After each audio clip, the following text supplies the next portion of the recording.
Ty Dillon said, "I'm back, and this bumper is rated E for everyone in the Clash." Let's talk about it. Coming up next. Hey,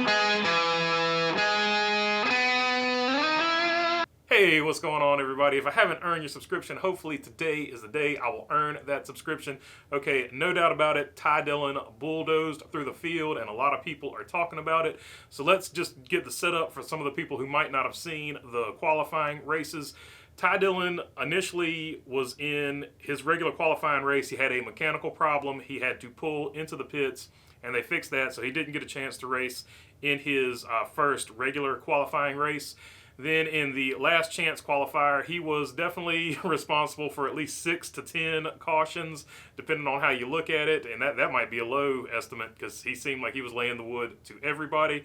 And finally, there's just no denying that, like I just said, he said that bumper is rated E for everyone, and he was knocking people out of his way. He was determined not to lose that race. He knew one thing.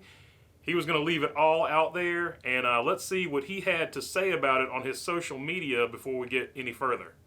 Well, just in case anybody's wondering, I'm back. And I'm going to give it my all every time I get in that race car.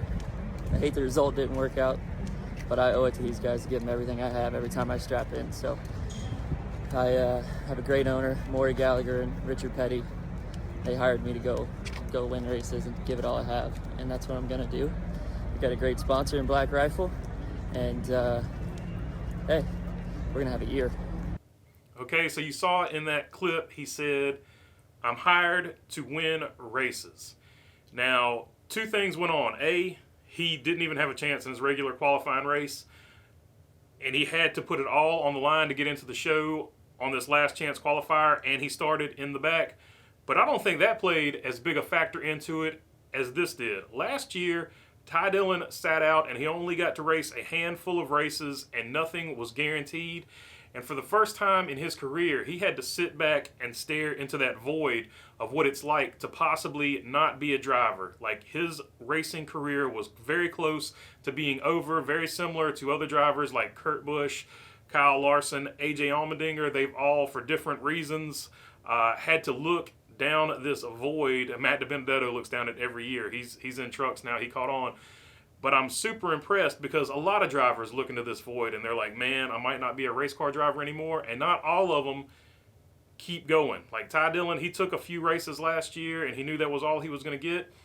But he took those races and it was enough for GMS to say, hey, we're going to hire you this season. A lot of drivers in that situation just say, hey, you know what, it didn't work out, I'll go do sort of whatever. Ty Dillon did not take that approach, and he stuck with it, and now he has this GMS ride.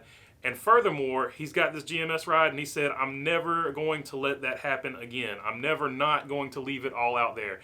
Previously, Ty Dillon was a guy that was a nice guy. He would just move out of your way. He would give you space to race. Not anymore. This new Ty Dillon is very similar to a guy I used to pull for, at least attitude-wise. He definitely does not have the talent, but Dale Earnhardt was very much like this. He didn't care how fast his car was. He was going to be the biggest pain in the butt. He wasn't going to let you pass him. He was going to drive that thing as hard as he could possibly drive it. Joey Logano is very similar to this. Joey Logano drives the thing way past its limits sometimes and gets himself in trouble, but he's very aggressive. He always errs on the side of being aggressive. Now, I'm not saying Ty Dillon has the talent of these guys, but what I am saying is he has embraced that mentality, and that is a big turning point, and I am glad to see that guy embrace a mentality like this, where he is determined not to lose. Instead of going out there and hoping for the best, he is now determined. He's like, I'm going out there to win races, and if you're in my way, I'm going to give you one bump, and then the second bump, I'm moving you all the way out of the way. Now, some people didn't like this, but I'm 100% defending Ty. Now, and I will say this, I think he needs to bring the aggression back just a hair. You can't run through people, but I would like to see this same aggression maybe tempered just a little bit, but I want to see that aggression stay where it's at, because these are the type of guys that win races in equipment that isn't necessarily up to winning a race standard. So if he can stay with this aggression and improve on his talent a little bit, I think this will be a great thing for Ty Dillon, who is no longer a pushover. As he said in that video, hey, I'm back. All right, that is all I've got for you today. If you like the content, please feel free to subscribe down below. And if you got a comment, leave it down in the comment section. Am I full of it? Let me know. And other than that, thanks for your time. Peace.